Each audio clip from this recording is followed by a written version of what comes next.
Thank you. Yeah, we had sent out the capper last week, so these are the draft audit statements, the EAS, and that's what Mr. Hoffman will go through. He came in here tonight and told me his presentation was an hour and a half.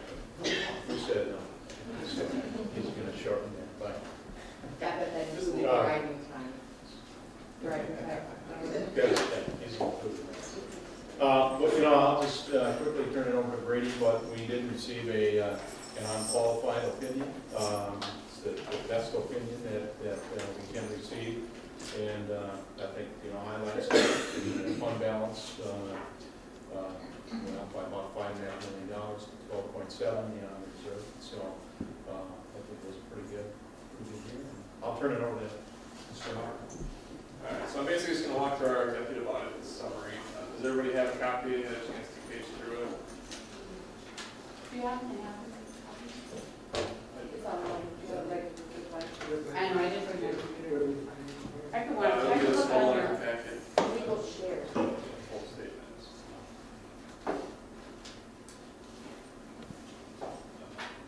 First page looks like it has a letter on the front, but I guess I'll just kind of talk through it. So first of all, as Jeff just said, our audit results we issued an unqualified opinion, clean opinion, which is consistent with previous years. For our yellow book opinion, we did not have any compliance issues that we noted. Internal controls, there was one control deficiency that was considered to be a material weakness related to audit adjustments. For the single audit, we tested 4 major programs this year: Special Ed Cluster, Child Nutrition Cluster, Title I, and then Title II Part D. We had 2 findings for the single audit. One of those was related to child nutrition for the proper classification of students between free and reduced.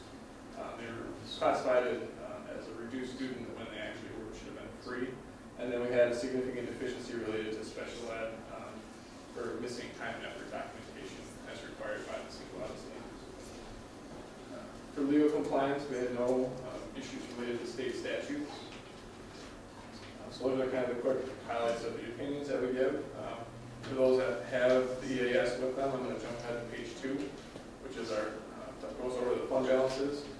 So for when we look at the statements this year, GASB 54 is a new accounting standard applicable this year. That changes the terminology of the fund balances. So previously unreserved is now unassigned, designated is now unassigned or committed. So it's just a change in terminology, but really no other impact on the statements. For the general fund, as Jeff said, the unassigned fund balance is $12.7 million, which is 9.6% of your general fund operating expenditures. That's a nice improvement to see, and it gives you the flexibility to cash flow yourself and be able to address funding issues as things change at the state level and be reactive that way. There's a new category of fund balance called non-spendable, which would be prepaid items, inventory, things that you can't just take to the store and spend. So that's a new classification. Restricted fund balances, consistent with previous years, you have a restriction for operating capital and health and safety.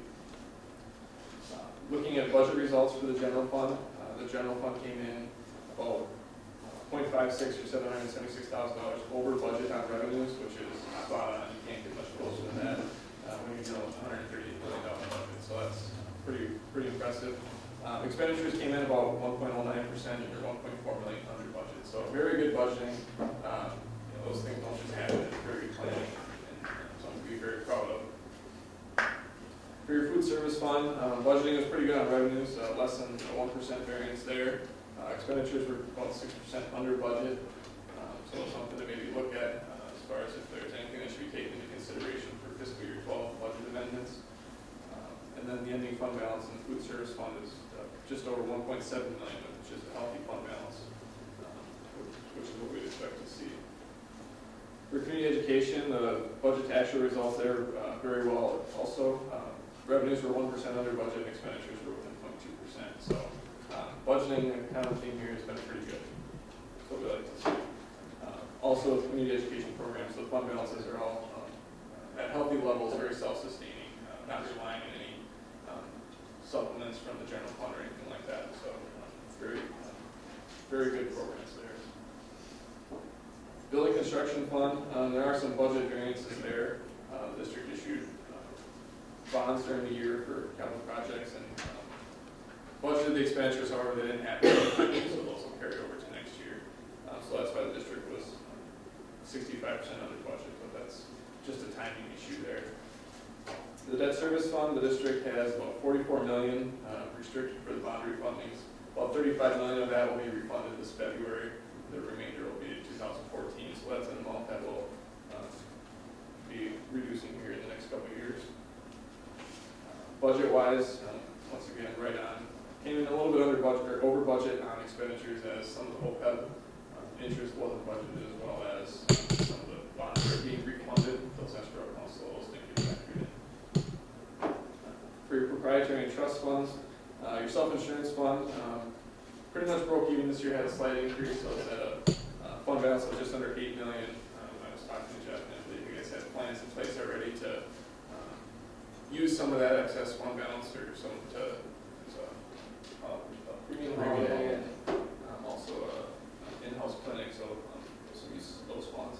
And then your OPEB trust fund down slightly to just over $18.4 million. So overall, things look very good. Fund balances are in good shape. The budgeting was pretty good throughout the year as well.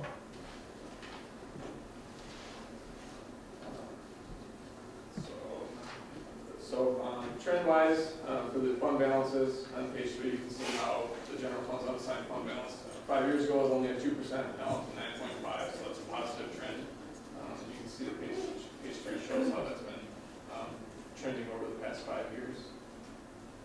Page 4 gives the enrollment numbers for the past 5 years. There's only a 0.3% decrease from 2010 to 2011, which is a nice leveling off compared to previous years. One thing that has stayed consistent is the net open enrollment out of the district.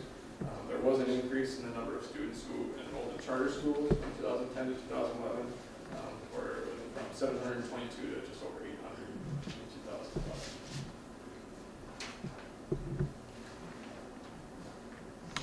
There are some changes in the general fund revenue allocation this year that will look odd, and as we've been saying here, because this can be difficult to explain to the general public. So the state, as part of their mechanism of balancing the budget, put the tax shift in play again this year. So the tax revenue increased for the general fund of about $12.75 million, which reduced your state aid by that amount.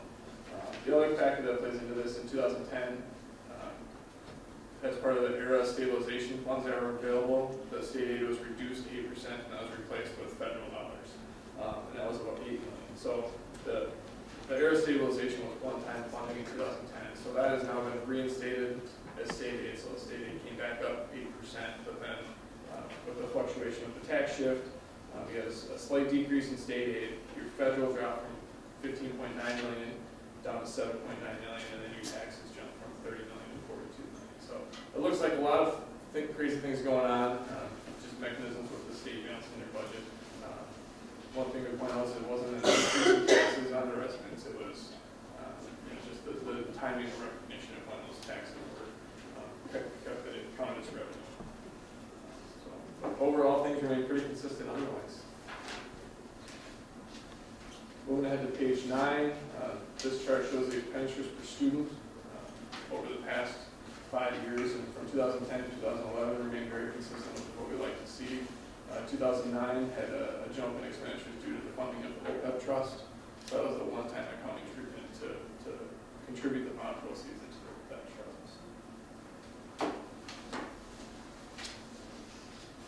On the bottom of page 11, this chart summarizes the budget to actual results by object series for the general fund. And this is where, in total, the district was within 1.1%. When you look at the salaries and benefits, that makes up 77% of the district's expenditures and was within 0.6% of budget. So right on, like I said before, you can't get much closer than that in budgeting and planning. So very good results. Continue that trend if you can, because that's very good planning.